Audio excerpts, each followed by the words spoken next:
Hello, this is Marvin Glotfelty. I'm a well driller and groundwater professional from Arizona, here with another NGWA industry connected video for you. Today's topic, I want to talk about managing unrealistic expectations and preconceived notions that we sometimes hear from our clients. In my business, I work in a consulting firm. We are interacting with mining groups and industry, municipalities, land developers, agricultural managers. But we also sometimes get calls from homeowners. Well, we give them just, ad hoc advice there. But either way, whether it's a large well or a small well, whether it's a environmental situation or a water supply situation, oftentimes we find they have a preconceived notion. And the red flag that I always listen for is if they use the words, couldn't you just ... That tells me, wait a minute. Now you've already got, you want a well with this many gallons per minute and this quality, and it's going to be this cost, and it's all these things, and you don't know, anything. So I don't say this to them, but this is what I'm thinking. So that means we have to then go into the education mode.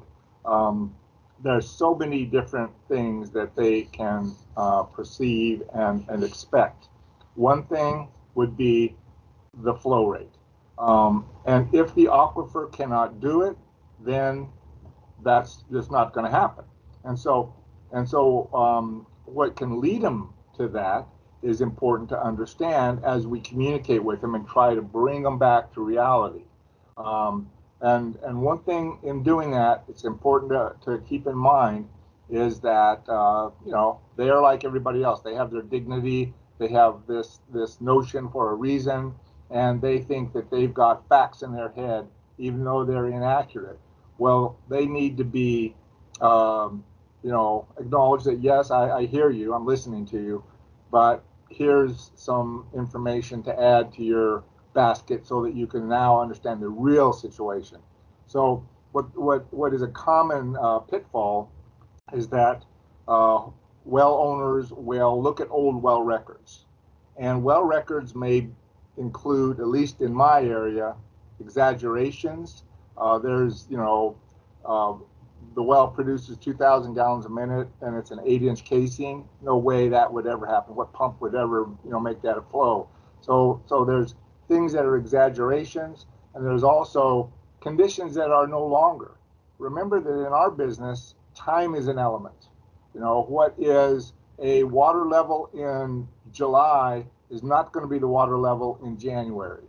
What is a flow rate today is not going to be what was a flow rate in 1963, right? So those things change because water levels change. The aquifer characteristics generally don't change. We can have things like seismic activity and land subsidence that will change the actual structure of the aquifer, but that's not generally the case. But the water levels, water quality, where we would screen a well to get acceptable water quality, that will change over time. Over time being year by year, even seasonally, sometimes even diurnally. If we're doing something like measuring with a pressure transducer that measures with water pressure, even a weather front in some cases, unless it's a vented pressure transducer, can change things. We have to keep all this in mind, and we have to provide information to our clients on all this. And we have to be very careful that we don't sound patronizing. So whenever you're talking to a client, the first thing to do is to acknowledge that you hear them and you understand that they have this background and stuff. But then there's a few things that can point out to them. You can say, well, there's other well over here, and there's other well over here, and there's other well over here. Here's how they perform today, and I have information on that. And so let's look at that.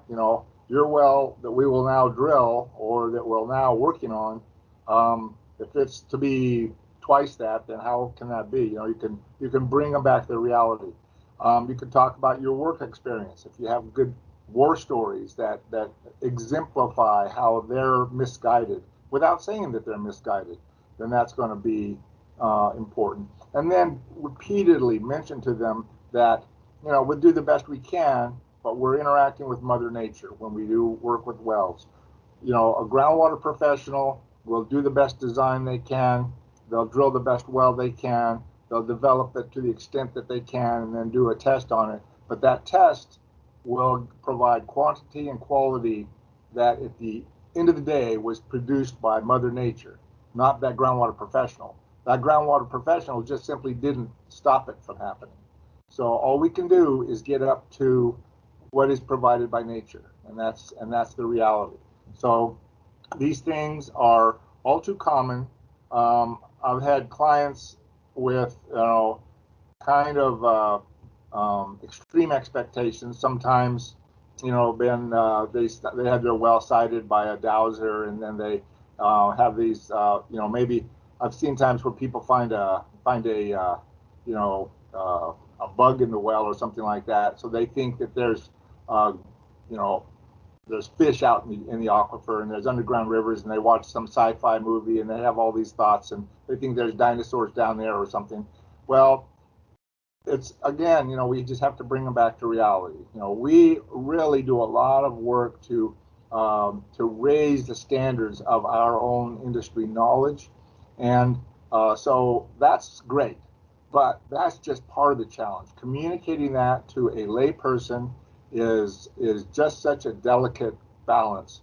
And so, we all have our areas where we work. We have relationships with our clients, and we need to kind of, treat that as the delicate thing that it really is, and just try to convey that because we are the professionals, and it's kind of our moral obligation to let these guys, to refute these misunderstandings and unreasonable expectations, not only for our business, but because we're kind of the stewards of groundwater in the world, really.